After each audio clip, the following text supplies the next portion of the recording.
স্বরাষ্ট্রমন্ত্রী সালাউদ্দিন আহমেদ। সালাউদ্দিন আহমেদ সাহেবের কথা শুনলে, সালাউদ্দিন সাহেবের দিকে তাকাইলে মনে হয় যে উনি তো এই পৃথিবীর মানুষই না। উনি জানি কোথা থেকে শুধু যে আগে এরকম করতো না, জব তপ করতো, শুধু সংবিধান পড়তো, শুধু আইন পড়তো, শুধুমাত্র আইনের ব্যাখ্যা জানতো, আবার একটা মহান দায়িত্ব নিয়ে আসতো যে সবাইকে আইন বুঝাইতে হবে, সংবিধান বুঝাইতে হবে, এই তুলতে হবে। সেই হচ্ছে আমাদের সালাউদ্দিন সাহেব। ল ডিপার্টমেন্ট যেখানে জুলাই নাই সেই সংসদের কোনো মূল্য নাই। তাদেরকে সংসদের শুধু ওয়াকআউট না, তাদেরকে সংসদ পুরোপুরি বয়কট করে রাজপথে নেমে আসতে হবে।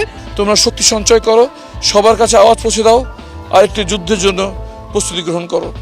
হয় জন্মভূমি, নয় মৃত্যু, ইনশাআল্লাহ।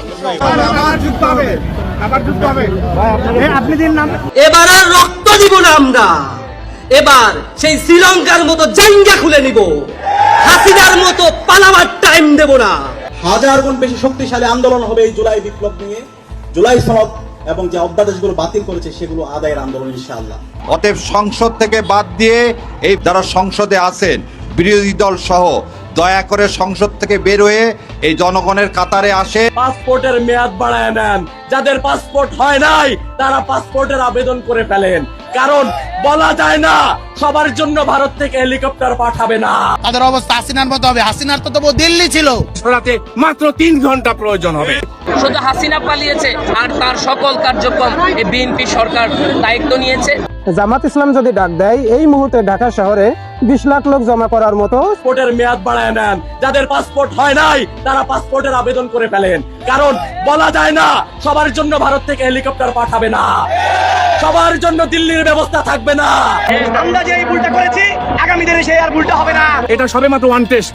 তারা দেখুক, তাদের হৃদয়ের চোখ দিয়ে তাকাই দেখুক, যদি এই জনগণ হাসিনার স্বৈরাচারকে 17 বছর স্বৈরাচারকে জগদ্দল পাথরকে সরাতে পারে, যে জনগণ যদি সুযোগ পায় এই মাসের মধ্যেই একটা গণবিপ্লব যেটা হবে বিপ্লবী সরকার, এই বিপ্লবী সরকারের দিকে জনগণ যাচ্ছে। জামাত ইসলাম যদি ডাক দেয় এই মুহূর্তে ঢাকা শহরে 20 লাখ লোক জমা করার মতো সক্ষমতা তাদের আছে। যুব সমাজ জুলাইকে যারা ধারণ করে এরকম 65% মানুষ মুখিয়ে আছে জামাত ইসলাম কখন ডাক দেবে।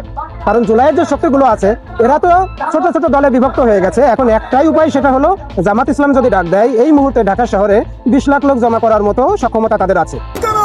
আমার গুলি কেন আসো, গুলি খাইতে পারো, প্রশাসন আসো, ভোট চুরি কেন হইলে হিসাব দাও, জবাব দাও, ভোট চুরি কেন হইলে জবাব। আবার যুদ্ধ হবে, আবার যুদ্ধ হবে। আপনি দিন নাম, আপনি দিন। তাদের অবস্থা হাসিনার মতো হবে। হাসিনার তো তবু দিল্লি ছিল, এদের তো দিল্লিও না, এরা কোথাও পালাইতে পারবে না, এরা বাংলাদেশে থাকতে হবে এবং বাংলাদেশের জনগণের হাতেই এদের বিচার নিশ্চিত করা হবে।